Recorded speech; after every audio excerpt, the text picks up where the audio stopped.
Soy el rabino Abraham Tobal y en esta ocasión vamos a hablar de una fiesta muy interesante, muy importante, la conocida fiesta de Purim, que todos conocemos la historia famosa del milagro que sucedió en Purim, pero yo quisiera hacer una reflexión y analizarla un poquito más, tal vez más profundamente, porque yo lo llamo la historia que conocemos, tal vez es la versión Kinder.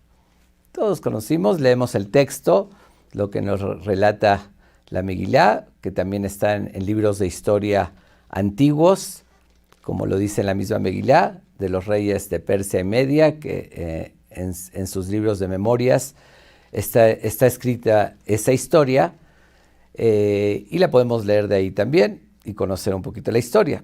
Pero vamos a conocer una historia más de tantas que sucedieron a través del curso de la historia mundial. Y no quiero eso, sino que lo veamos con otros lentes. Nada más comenzando para ubicar la época que sucedió Purim, más o menos remontándonos a la historia, el pueblo de Israel recibe la Torá en el año 2448 de la creación, contando desde la creación del mundo. Después entra a la tierra de Israel y más o menos, estamos hablando de épocas generales, alrededor de 800 años después, es la época del rey Salomón cuando construye el primer templo. El rey Salomón construyó el primer Bet HaMikdash, el primer templo, que dura 400 años. Después llegan los babilonios, liderados por Nabucodonosor, y destruyen el primer templo. El pueblo de Israel es desterrado a Babilonia, sale a la diáspora, y ahí hubo un cambio de imperios, tal vez desde el imperio babilonio, pasó por otros, hasta que llegó al imperio persa, que eso fue dentro de los 70 años que el pueblo de Israel estuvo en la diáspora, después de la destrucción del primer templo. Ahí es donde sucede esta historia de Purim. Hasta que llega, ya para terminar la ubicación, después de esos 70 años, el pueblo de Israel regresa a la tierra de Israel y se construye el segundo templo, que dura 410 años. Los romanos destruyen el segundo templo y de vuelta son desterrados hasta nuestros días, que son alrededor de 2000 años. Pero vamos a regresar de vuelta a la época de Purim, que son en esos 70 años que estuvo en la diáspora. Y leemos una historia que, si la vemos así, como dije, superficialmente, se podría hasta tomar como una clásica historia de novela o de telenovela, donde algo muy común, un emperador, una revolución, toma el poder, y más o menos hago una breve reseña de la Megilá, que nos habla de Ahashverosh, de un gran emperador que se casa con Vashti. Vashti era nieta de Nabucodonosor y se podría decir, una emperatriz, que ella realmente era aristócrata, era hija de reyes, y Ahashverosh era un plebeyo. Ahashverosh hay diferentes versiones, cómo llegó al poder o cómo se casó con Vashti. Alguna versión que él mismo estaba en la caballeriza del rey anterior, del papá de Vashti, la rescató como el típico héroe que rescata a la princesa cuando hubo una revolución y mataron a su papá y mataron a todo el reinado. Y entonces ella, como un reconocimiento, se casa con él, y después, gracias a ella, llega él al poder, ya que ella era la aristócrata. Bueno, cuando él llega al poder, leemos en la Megilá que hace un banquete muy grande de 6 meses para sus más allegados, ministros y demás, y 7 días para todo el pueblo, para la capital, que era Shushan, para todos los integrantes. Y en el banquete manda llamar a la reina, quería exhibirla, presumiéndola, exhibirla desnuda, demostrando su belleza. La reina, por razones diferentes que el Midrash o los comentarios explican detalles qué es lo que sucedió, y ella se negó rotundamente a aparecer en público como lo estaba solicitando su esposo, y él estaba pasado de copas en esos momentos. Bueno, la Megilá menciona que Memuján, que era uno de los ministros, le aconseja que la mate y efectivamente la mata. ¿Ok? Y después una serie de sucesos que, si los vemos por separados, son sucesos clásicos, como dije, típicos de cualquier historia antigua, que era muy común, que los reyes tenían el poder absoluto, se enojaban y mataban al que les desobedecía, sin un proceso democrático, ¿no?, de justicia. Y después, bueno, un suceso más que nos relata que, como siempre también sucedió en la historia, que unos ministros planeando un complot para asesinar al rey, que eso es muy común, querían tomar el poder. Alguien los descubre, en este caso Mordejai, que era uno de los ministros del rey. Mordejai los delata, el rey ve que efectivamente lo querían asesinar, bueno, y él lo escribe en sus memorias. Después otro suceso, después de haber matado a la reina, hace un concurso de belleza, vamos a llamarlo como los de hoy, de Miss Universo, pero para escoger a la más apropiada, a la más guapa para ser la emperatriz, y la escogen a Esther, ¿ok? Y después se menciona que uno de los ministros, Hamán, que era el mismo que Memuján, el que les dio el consejo de matar a Vashti, sube al poder, lo pone como primer ministro, y lo típico que siempre sucedió en la historia, era un antisemita, un suceso con Mordejai, que era judío, que no se quiso arrodillar frente a él, bueno, y decide él aniquilar a todo el pueblo judío. Conocemos esa historia, se repitió en muchas ocasiones a través de la historia universal, y después, vamos a llamar las influencias que había en el reinado de Esther, ya que Esther era judía, llegó a ser la reina, entonces Esther usa sus influencias y le pide al rey que cancele ese decreto.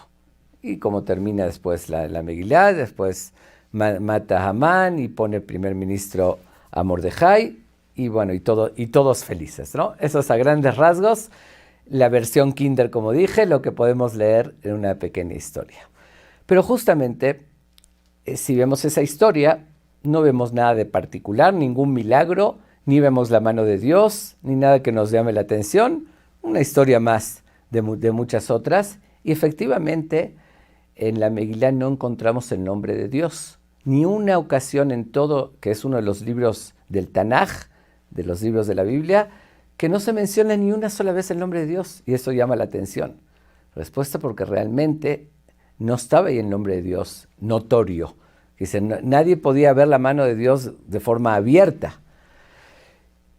Sin embargo, si uno se pone a observar de forma más profunda y a hilar cabos y ver la cadena, cada eslabón de los sucesos de esa historia, y ver la relación y la precisión, ahí vamos a ver claramente la mano de Dios. Pero antes de entrar en este análisis, quise hacer un comentario también muy importante. Tal vez la historia de Esther es lo que marca la pauta, la diferencia entre una época y otra. Antes de Esther, antes de la destrucción del segundo templo, los milagros de Dios eran notorios, la gente los veía. Era una época donde habían profetas, y el profeta transmitía el legado, el mensaje de Dios, y profetizaba lo que iba a suceder, y se cumplía tal cual lo había profetizado. La gente veía claramente la conducción de Dios en el mundo. Veía de forma evidente. Desde la época que se destruyó el primer templo y la historia de Purim, se cambió esa forma. Ya Dios no se revelaba de esa forma tan abierta. Y uno se preguntaría, ¿por qué? ¿Por qué sería mucho más fácil para todos si podemos evidenciar la existencia de Dios y podemos ver que realmente llega un profeta y nos diga algo y se cumple? Entonces es mucho más fácil creer en Dios. La respuesta es de que justamente tal vez Dios lo hizo intencionalmente para ponernoslas más fácil. ¿Por qué? Porque antes así sucedía y sin embargo el pueblo de Israel no se comportó adecuadamente y cometió muchos errores, llegó a idolatrar, eso llevó a la destrucción del templo. Entonces la reclamación es mucho más fuerte. Si cuando Dios está demostrando su existencia y era evidente, igual hay esa rebelión, es mucho más atrevimiento. Todavía cuando está Dios más oculto, uno puede decir, bueno, no vi de forma evidente la presencia divina, entonces como que la falta es menos grave.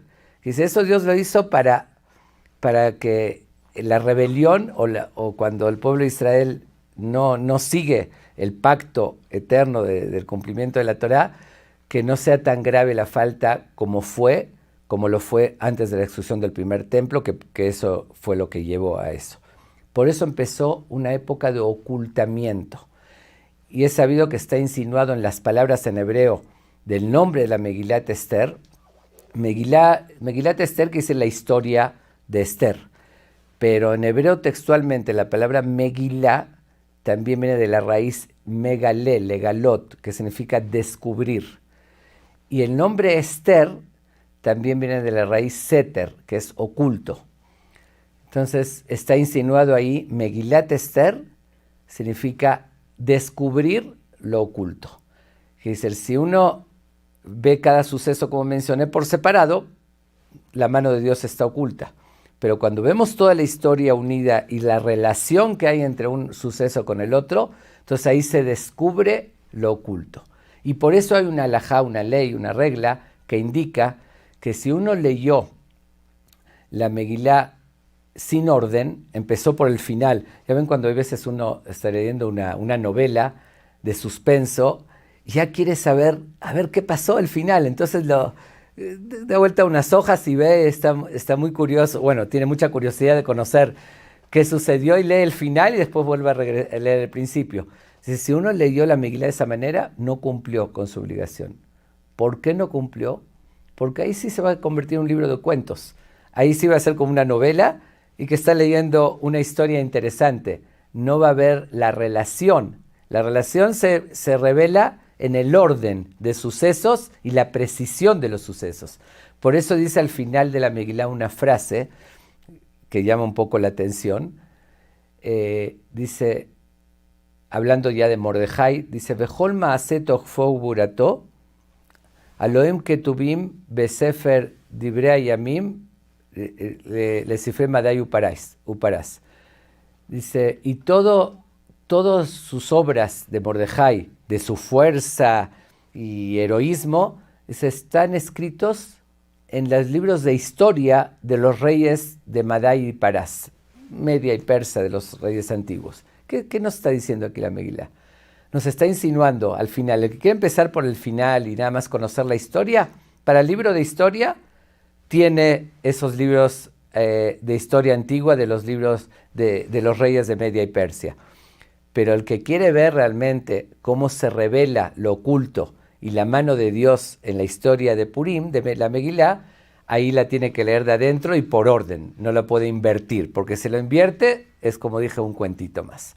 Bueno, después de esta introducción, ahora sí vamos a tratar, aunque sea obviamente que en síntesis, porque si entraríamos en cada detalle de los sucesos, ahí sí que no acabaríamos de profundizar y de analizar en ellos. Vamos a tomar los sucesos más relevantes y los que más llaman la atención y ver, va a ser suficiente para ver la relación de los sucesos y la mano de Dios. Y de eso tenemos que aprender también hoy en día, porque desde esa época hasta hoy en día tampoco vemos la mano de Dios de forma evidente o la revelación abierta.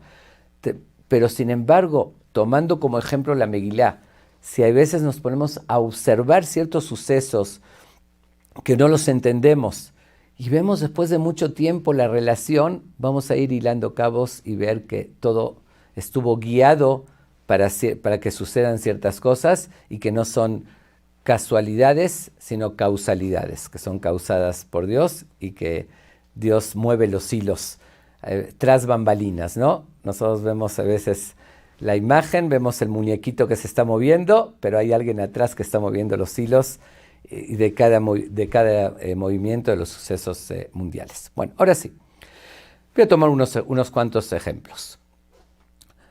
Como mencioné antes, Ahasverosh se convierte en emperador de 127 naciones, un emperador muy, pero muy importante, pero Ahasverosh tenía un complejo de inferioridad, como dije, porque no era aristócrata y llegó al poder por su esposa. Entonces tenía que ostentar y presumir toda su riqueza, por eso hace una fiesta para presumir. ¿Ok? Cuando manda a llamar a su esposa Vashti para exhibirla y ella se niega, llega justamente Memuhán, que era del grupo de ministros que él tenía que consultar con ellos. ¿Por qué? Porque había una ley establecida cuando él subió al poder, lo acondicionaron. Y le pusieron una ley de que él no podía actuar como cualquier rey, por no ser aristócrata, no ser hijo de reyes, de tomar decisiones de matar a alguien, como cualquier rey lo hacía en el momento de enojo.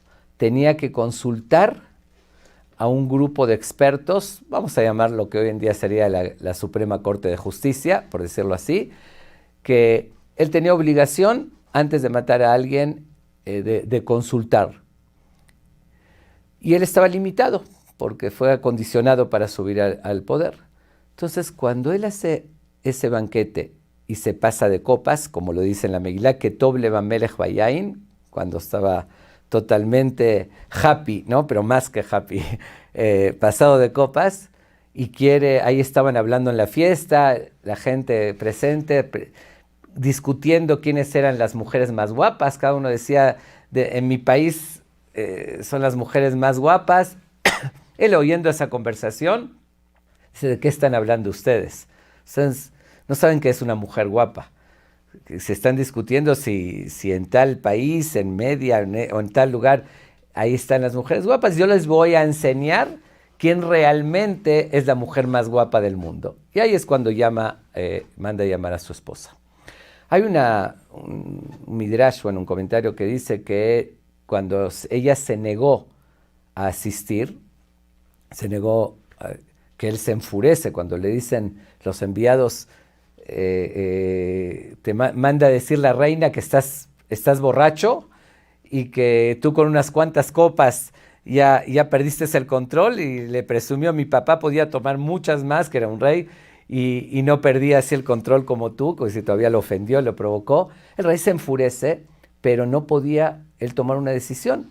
Él tenía que consultar a los expertos. Hay un midrash que dice que él consultó en ese momento al Sanedrín. Sanedrín era el grupo de más alto nivel del pueblo de Israel, pero ellos sabían en qué problemas se metían si le respondían, si tomaban una decisión. Si les iba a decir que la perdone, se iba a enfurecer con ellos. ¿Cómo?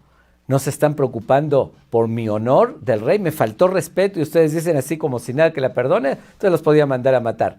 Y se decía que la maten cuando después reaccionaría de la borrachera, y consciente de que la reina tan importante que lo trajo al poder, que la mató por el consejo de ellos, también los iba a mandar a matar. Hay una fábula que cuentan que una vez el rey león de la selva, junto a los demás animales, había comido algo que le provocó mal sabor y aroma en su boca, y quiso divertirse. Entonces ve al burro y lo llama y le dice, a ver, huele mi boca y dime a qué huelo.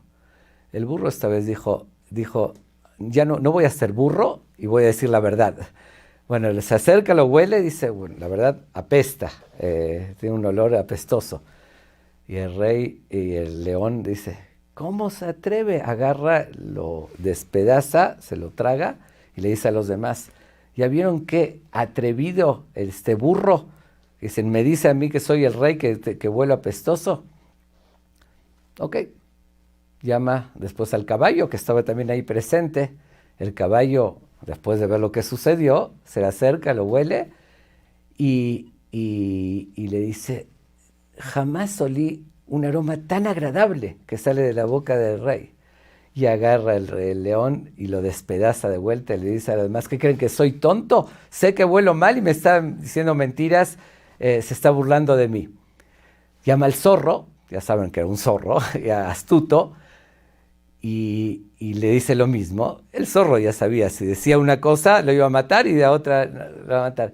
Le dice, señor rey, con todo respeto, lo lamento muchísimo, yo quisiera cumplir su voluntad, pero estoy muy resfriado y no tengo olfato, no puedo oler. Pues no le quedó otra más que liberarlo porque no tenía argumento para tragarlo.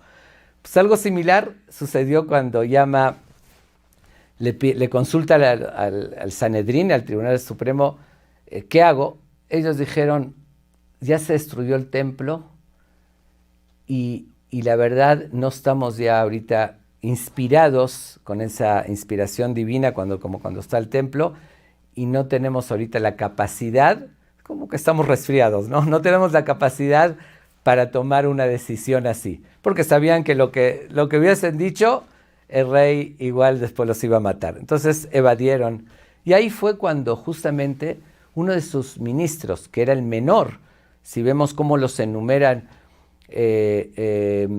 la Megilá menciona a Memuján como el último, y sin embargo él tuvo el atrevimiento de brincar a la cabeza, aunque era el último, y opinar y decir que maten a la reina Vashti por atreverse a desacatar la orden del rey. Y no solamente eso, pues él ahí tenía sus intereses. También se comenta de que su esposa, que se llamaba Zeresh, estaba peleada con Vashti, y Vashti no la invitó al banquete que ella hizo para las mujeres. Entonces encontró la oportunidad para tomar venganza, y entonces ahí es cuando le dice que la maten. Y no solamente eso, se reveló como un gran machista en su época. Dijo que el rey sacó una orden también de que el hombre tiene que mandar en su hogar, y de que en su casa se tiene que hablar el idioma del hombre. Cuando hay veces el hombre de un país y la mujer de otra, como era su caso, que Zeresh, su esposa, se le imponía y él tenía que tartamudear o tratar de hablar el idioma de ella. Entonces aprovechó la oportunidad y que saquen una ley así. Efectivamente, pero además de eso, aprovechó para ganarse la simpatía del rey. Dice, de una vez, ya que el rey ya tiene el poder, que se cambie esa ley que establecía que el rey no puede condenar a muerte a alguien sin la autorización, como dije, de la Suprema Corte de Justicia o de ese consejo superior que había en el reinado. Que el rey mismo ahorita ya cambie esa ley. Y efectivamente así lo hizo Ahasverosh, mandó a matar a Vashti. Matar o desaparecer, hay diferentes versiones, no importa, e hizo que se cambie esa ley. Aquí pasaron dos cosas muy ilógicas, o tres. Una, que mata a la que le dio el poder y que ponía en riesgo su poder porque ella era aristócrata. Dos, que cuando ya pierde el efecto de la borrachera y reacciona, regresa a la cordura, no le hizo nada a Amán, que tenía que castigarlo porque él sí se arrepintió, de alguna manera la extrañaba después a su esposa, y todavía lo subió como primer ministro, que era algo poco lógico que haga algo así. Me refiero, tenía que castigarlo. Y por otra parte, es todo, bueno, lo demás vamos a dejarlo para el final, porque ese hecho de que el mismo Amán o Memuján le sugiere que cambie esa ley, al final se va a voltear exactamente contra él. Eso iba a ser algo que lo iba a hundir, justamente ese hecho. Pero por ahorita vemos un detalle, vamos a nada más recordarlo para ir después hilando los cabos, pero vemos un detalle también con cierta, que no tenía mucha lógica, pero que fue guiado para que suceda de esa manera. Veamos el siguiente suceso. Un episodio que aparentemente no tiene nada que ver con la historia, como que se introduce en la mitad el episodio de que dos ministros, que lo mencioné antes, Bigtán y Teresh se llamaban, hacen un complot para asesinar al rey, para envenenarlo, y ellos hablaban en un idioma muy extraño, y Mordejai, que era uno de los ministros del rey, que también se encontraba en el palacio del rey, y él pertenecía al Sanedrín, y uno de los requisitos para ser integrante del Sanedrín era entender todos los idiomas, como era el Tribunal Supremo de rabinos o de jueces para resolver los casos más difíciles. Entonces, si no entendían todos los idiomas y oían a un testigo a través de un traductor, no podían hacer la justicia absoluta porque a través del traductor no se percibe claramente si está diciendo la verdad o no. Entonces tenían que oír directamente. Por eso Mordejai conocía 70 idiomas y por eso cuando planearon asesinarlo Bigtán y Teresh al rey Ahasverosh, planearon envenenarlo, ellos no se imaginaron, venían de un lugar muy lejos, de un idioma muy extraño, nunca se imaginaron que Mordejai podía entender ese idioma. Mordejai los estaba oyendo y le revela el complot al rey. El rey lo comprueba, ya saben cómo hacían anteriormente, traen la comida que le iban a servir, se la dan de comer a ellos y descubre que efectivamente lo pensaban envenenar y los mata a estos ministros. ¿Pero qué pasa con Mordejai? Que le salvó la vida de una muerte segura. Muy sencillo, lo único que hace el rey es escribirlo en su libro de memorias. Tenía un libro donde ahí escribía todos los sucesos, un diario, por decirlo así, y escribe ese detalle que Mordejai le reveló el complot y le salvó la vida. Aquí hay algo muy extraño. Ahasverosh se mostró muy espléndido. Se menciona en la Megilá que hizo una fiesta de 6 meses para todos los que trabajaban en el reinado. 6 meses consecutivos con una abundancia y una riqueza y describe después 7 días para todo el pueblo, para toda la capital, que dice con utensilios de oro, le daban el vino añejo acorde la edad de cada uno. Dice, un derroche, como dicen, tiró el palacio por la ventana, pero con un exceso, demostrando ser tan espléndido, quería ganarse al pueblo.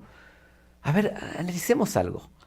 Si lo hizo de esa manera para todo el pueblo que no les debía nada a ellos y les da de todo, un banquete consecutivo de 7 días, a la persona que le salvó la vida de una muerte segura, ¿no era para que le dé una recompensa importante y no simplemente escribirlo en el libro de sus memorias? Como que no es lógico para nada, se contradecía. Es decir, demostró que era espléndido y ahí no tenía que ver que Mordejai era judío o no judío, porque al banquete invitó a todos, a los judíos también, y les facilitó incluso la comida kosher y todo lo que ellos solicitaban.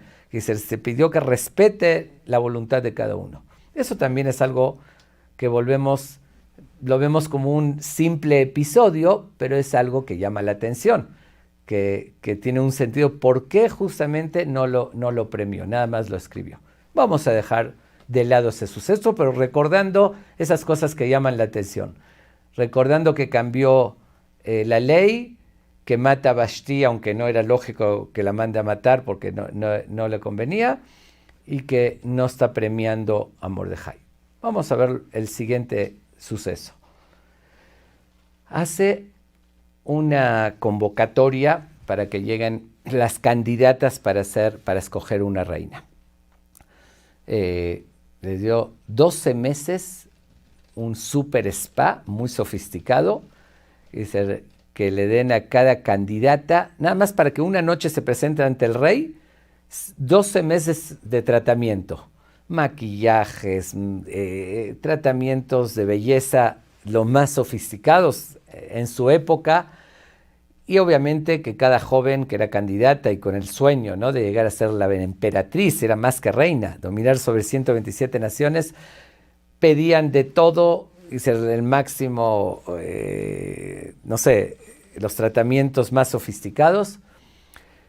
Dentro de ese reclutamiento que hizo el rey, de reclutar a las jóvenes más bellas y demás, llegó un momento donde no veía muy buenas candidatas y mandó a reclutar a todas voluntariamente o involuntariamente.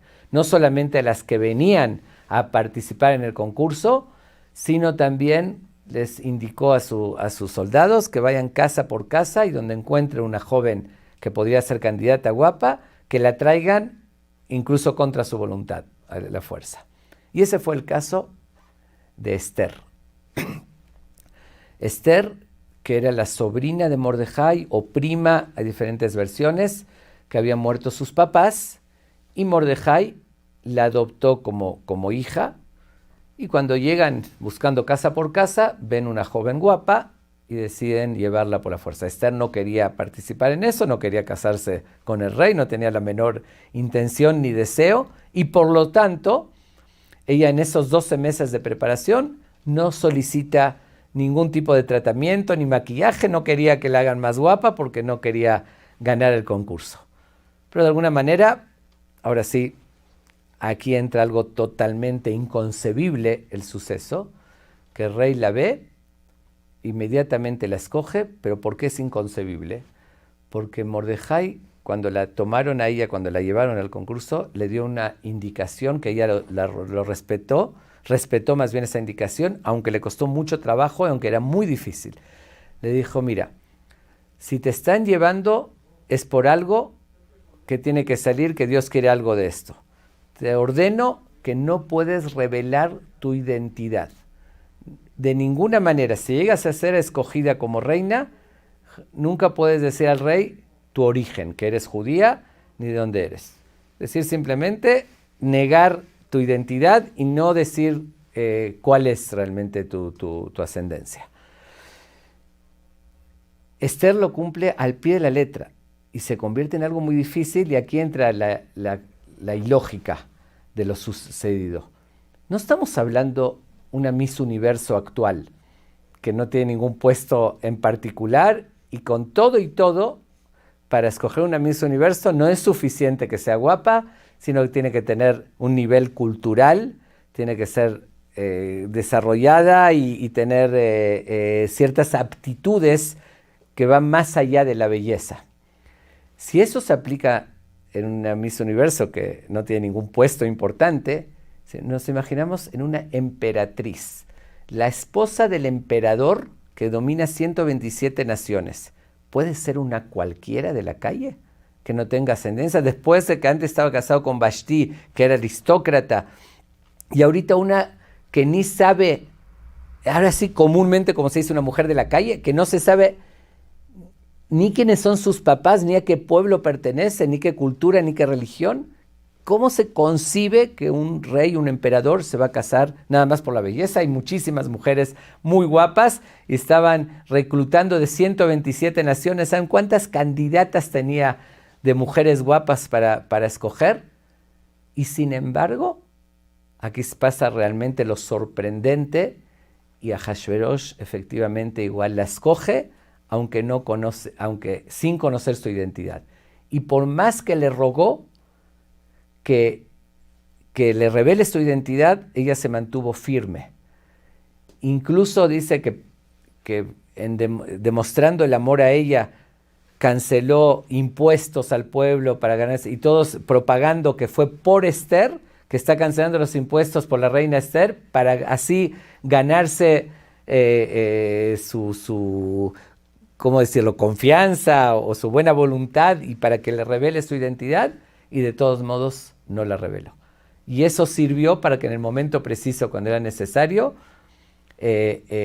ahí sí ayudó a la salvación, porque si hubiese revelado en ese momento su identidad, Amán se hubiese cuidado cómo sacar el decreto, porque es la reina y todo, y lo hubiese hecho de otra manera, sin que le afecte, y ya no serviría esa arma. Pero vamos viendo igual detalles que parecen irrelevantes, pero que son así muy significativos, y que, como dije, todo estaba programado para llegar a esa salvación posterior del pueblo de Israel. Todos esos aparentes pequeños detalles. Si hubiese faltado alguno de ellos, no se hubiese armado vamos a llamarlo, bueno, se me fue la palabra,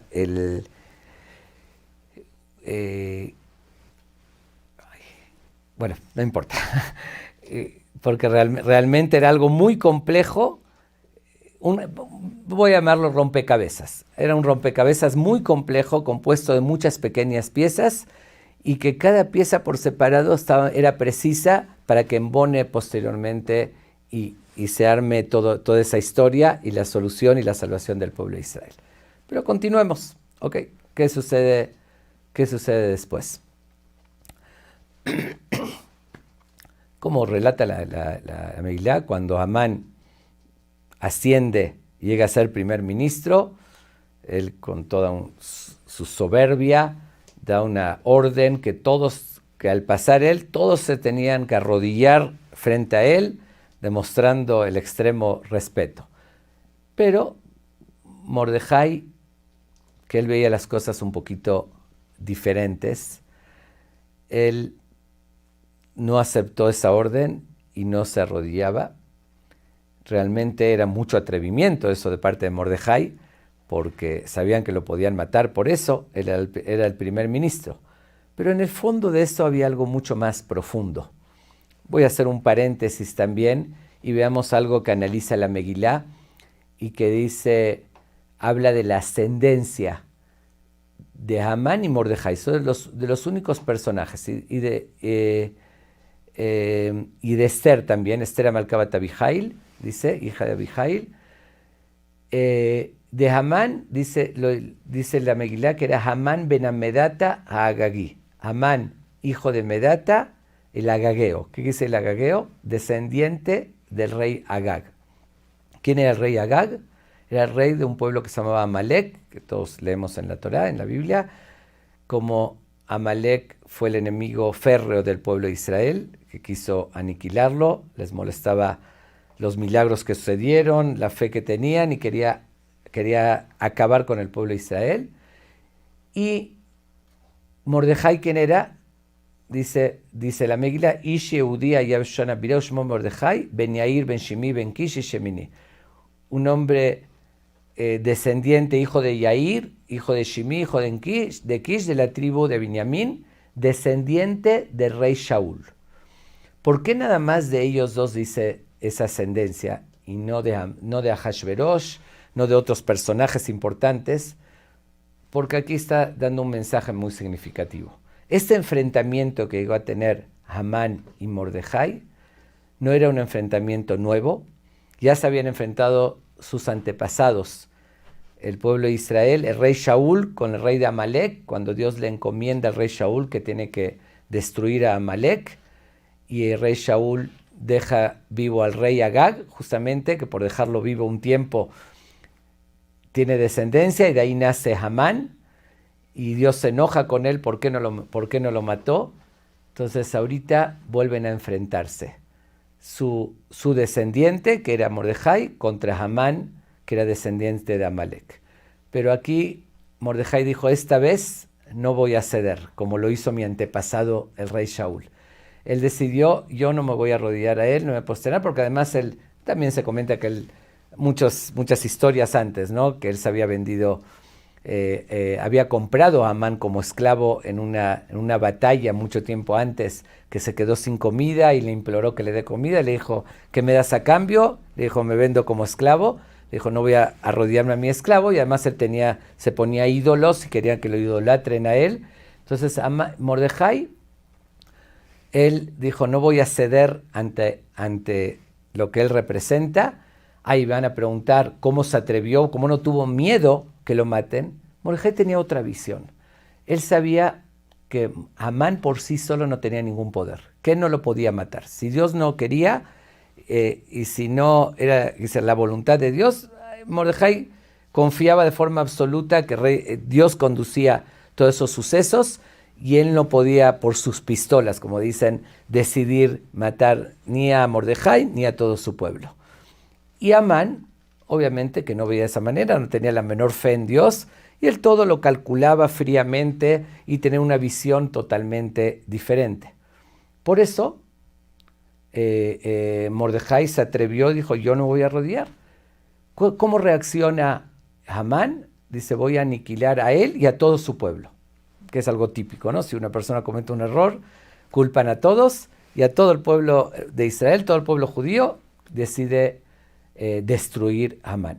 Obviamente que en las apariencias externas cualquiera diría, eso fue culpa de Mordejai. Él nos provocó esta tragedia porque por atreverse a desacatar una orden y no arrodillarse, nos está provocando este problema. Esas eran las apariencias, pero Mordejai sabía que no se trataba de eso. Mordejai sabía que salió ese decreto era por un enojo de Dios con el pueblo de Israel y cómo se iba a resolver pidiéndole a Dios de todo corazón. Por eso, cuando sale ese decreto,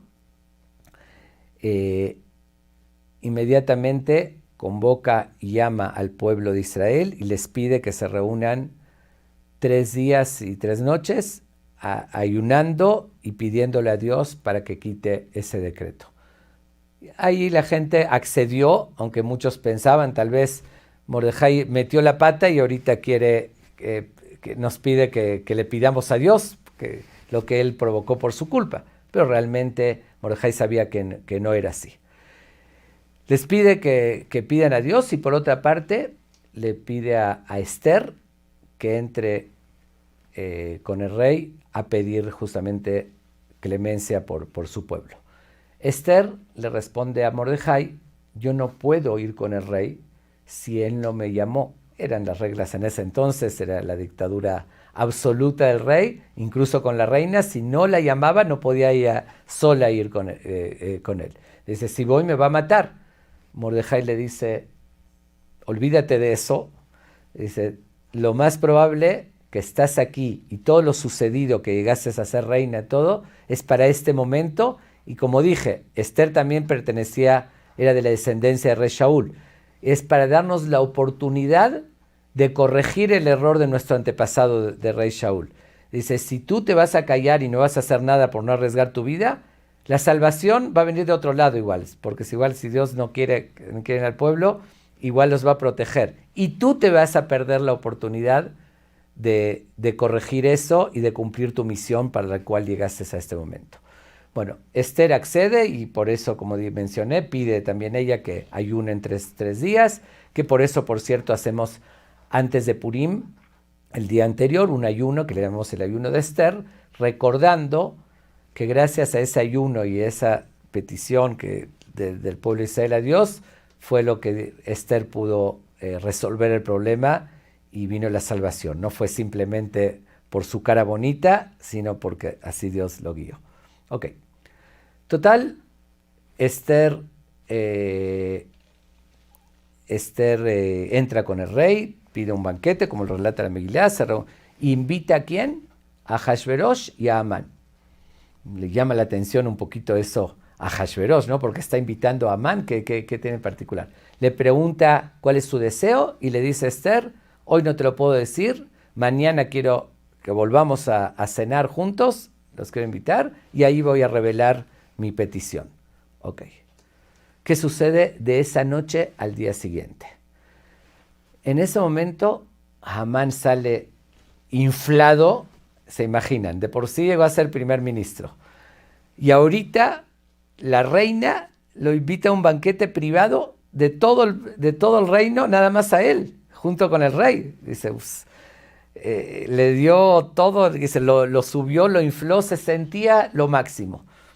Y ahí es cuando relata la Megilá que sale y ve que Mordejai, el estorbo, la espina que tenía, que él no se le arrodillaba, y ahí se vuelve a enfurecer y lo consulta con su esposa y le aconsejan que haga una horca muy alta, ponerla en su casa, tenerla lista para pedirle al rey la cabeza de Mordejai, que cuelguen a Mordejai ahí, antes del decreto de la destrucción del pueblo de Israel, que eso iba a ser unos meses después que estaba decretado. Okay. Y efectivamente así lo hace Amán, prepara esa horca. La pregunta es, ¿por qué no lo hizo antes? ¿Por qué cuando Mordejai no se arrodilló a él, ¿por qué no fue directamente con el rey y le pide su cabeza? Dice, ¿cómo se atreve? Yo di una orden que todos se tienen que arrodillar y él me está desobedeciendo.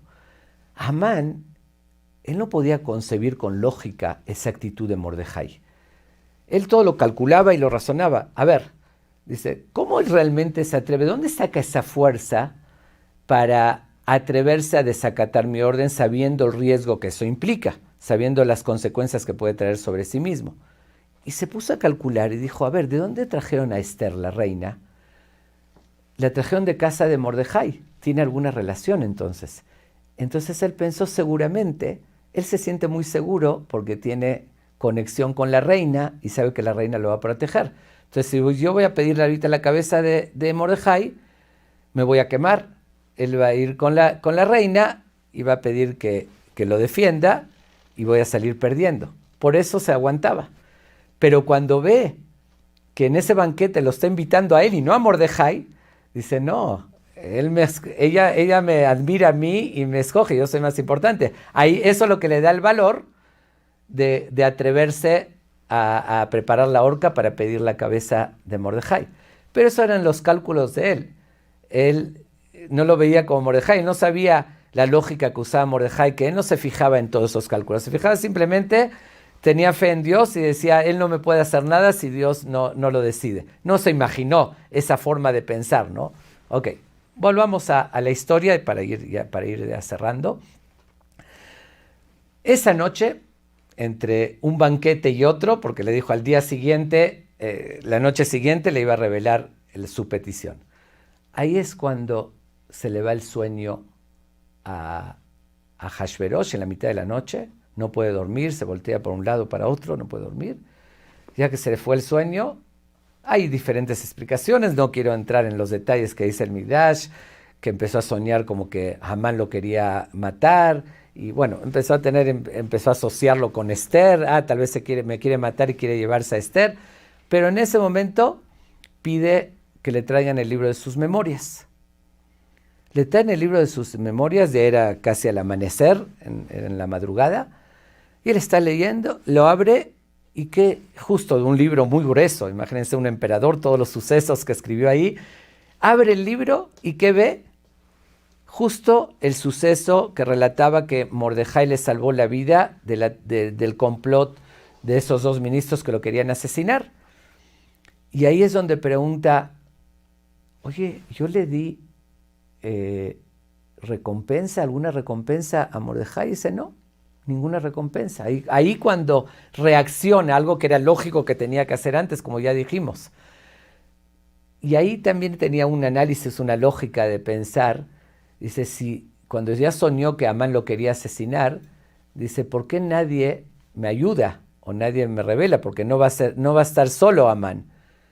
Entonces dice, tal vez alguien piensa que si me ayuda yo no lo recompenso, que dice, y por eso nadie me ayuda, y justo ve el suceso que Mordejai le salvó la vida y no le dio ninguna recompensa.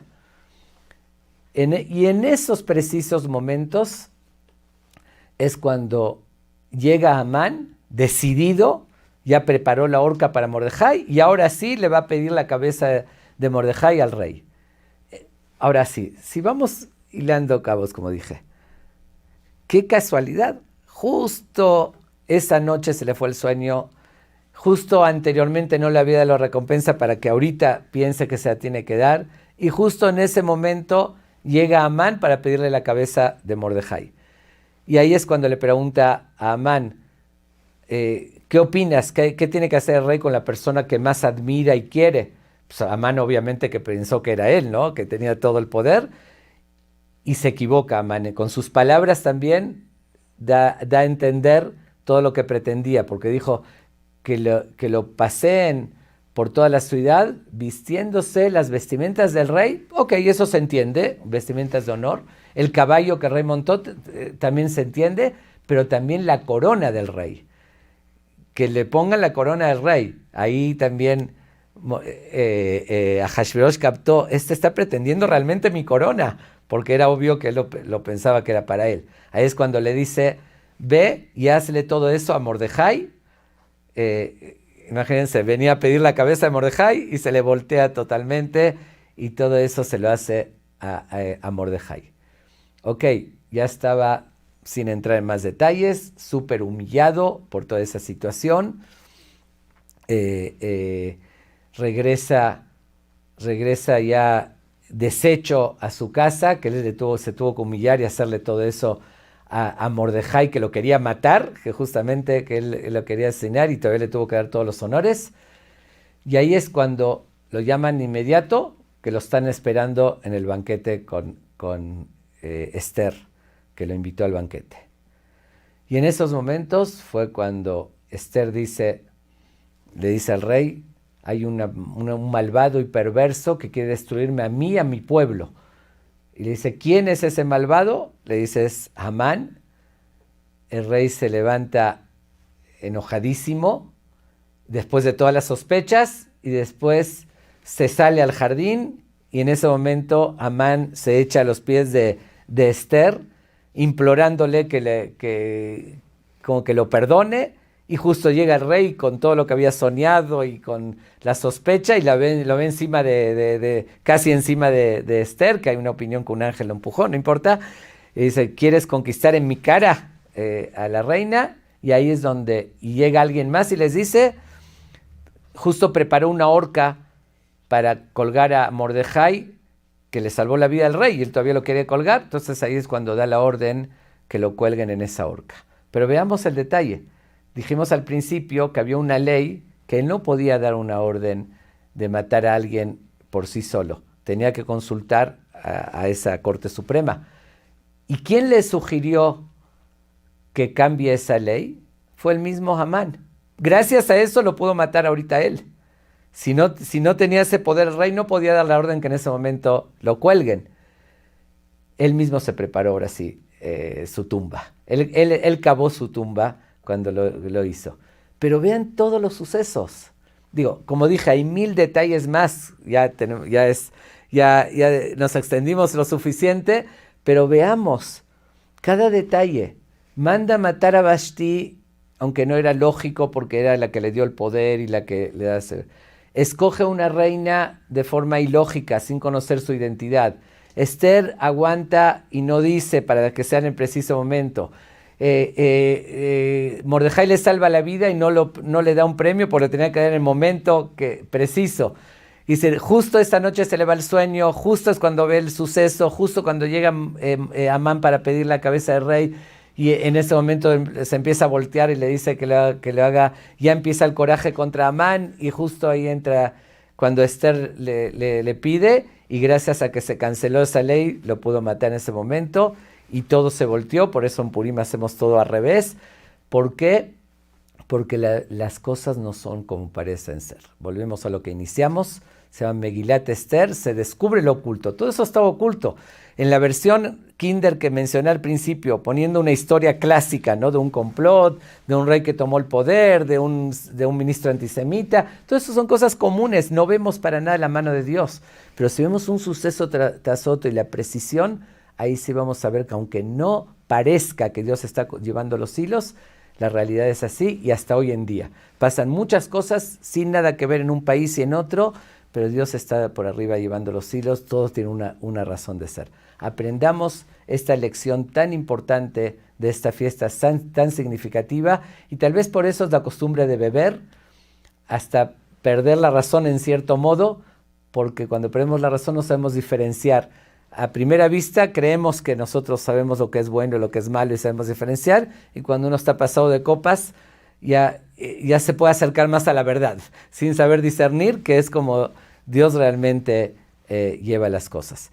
Y por eso tenemos que festejar Purim y alegrarnos, que saber, aunque Dios desde esa época está oculto, ya no es como la época del primer templo, donde se revela de forma abierta, pero no por estar oculto quiere decir que no está. Está tras bambalinas, pero nos sigue llevando de la mano y guiando y protegiendo, y eso es lo que nos debe dar alegría y hacer que festejemos con mucha alegría esta fiesta de Purim. Purim Sameach.